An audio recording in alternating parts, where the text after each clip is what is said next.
I don't know if I could exactly remember everything, but discrimination truly happened a lot to me.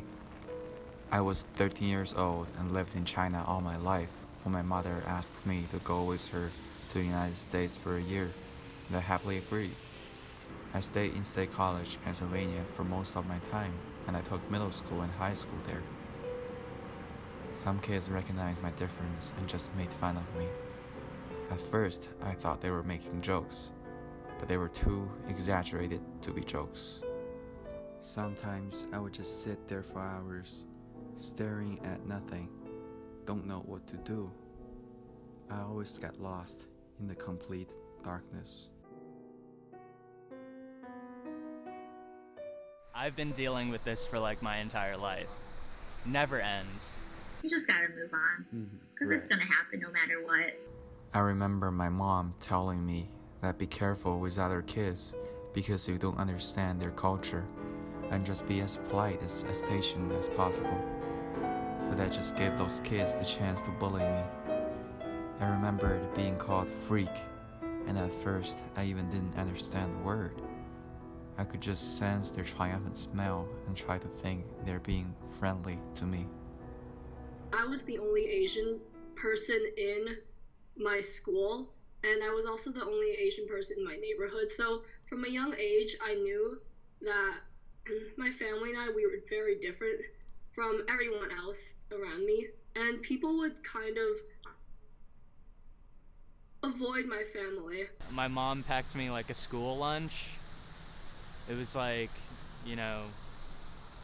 rice and whatever Vietnamese food was in there, and and I took it out and all my friends were like, ew, that's gross, like what are you eating, like is that dog, just crazy racist shit like that. I think I was 9. Second grade, third grade, something like that.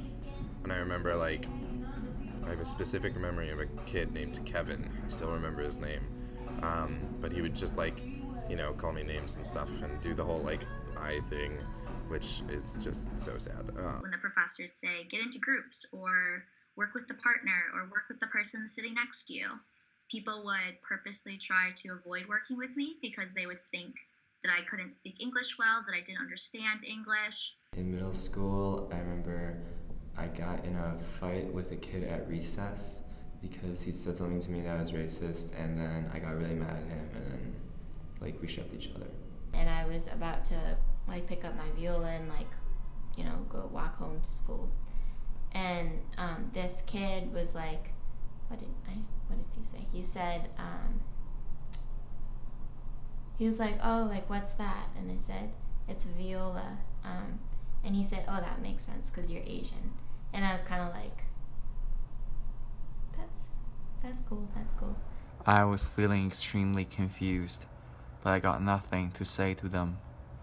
I told my mom, and she wasn't sure as well. So I just kept ignoring them and tried to escape from their view, constantly playing hide and seek. I felt I was a little coward.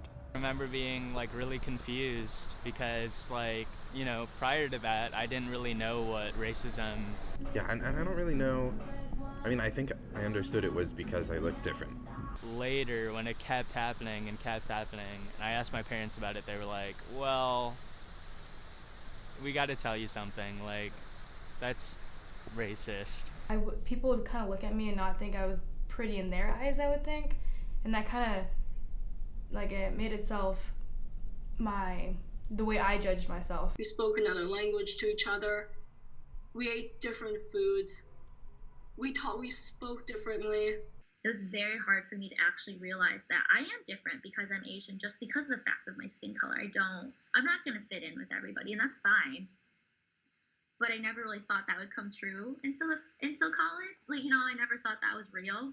I thought, whatever, I was in my own high school bubble where everybody, nobody cared that you were different. So it was definitely very confusing too. I didn't really know what to think. I didn't really know what to do because there's not really anything I can change about being Chinese. That's who I am. I was born that way. My worst memory? It was on a PE class when everybody was playing tennis. All the kids happily divided into groups of 2, but nobody was with me. Even some of the groups were 3 people. I couldn't feel anything but the instinct of having a sour nose. Luckily, I held back my tears. I ended up playing with the wall. I, accidentally cut this guy off on the road. He pulls up next to me and my mom. And he rolls down the window and he goes what the fuck is wrong with you Asians? You never learn how to fucking drive, and just started cussing me out with my mom right next to me. All the other girls in the room other than me are white. I'm the only Asian. I'm usually the only Asian in my friend group. And they asked all the other people, they asked my roommate their name, they asked the 2 girls across the hall what their names were, and they looked at me and just walked away. I don't think I come off as a mean person. 我是在排队结账，我其实并没有想靠那个人很近，我是从那个地方过来，然后拿着东西，然后排他后面。结果呢，就是衣服可能不小心碰到了他，然后前面那个小姐姐就是一个黑人小姐姐，然后直接就对我算是那种骂的那种情况，然后就说我离他太近了，但我并没有离他很近，然后也比较憋屈吧，因为我一时之间我只能听懂他跟我说什么，但我没有办法做到我去跟他反驳，因为我语言的问题，所以当时心里很难受，然后对方也对你态度非常不好，很暴躁那种。So one of the things that is said often racially as a slur against Chinese people in America is "ching chong," even though it's not a word in Chinese. People say it still. There was middle school white kids, and they were coming around saying, and they went ching chong, and oh my god, I got so mad. I would hear the words like Jap and chink, which are really bad slurs for Asian people here in the United States. And I would tell my parents, but since they were actually came straight from China to America and they experienced far worse suffering before I was born, they told me that, it's not as bad as it could be. So I kind of just sucked it up for most of my life. So have they suffered about this kind of thing? Yeah. For my mom, she felt that except for the professor, nobody would take her seriously, especially when we are out and trying to get something or dealing with living issues.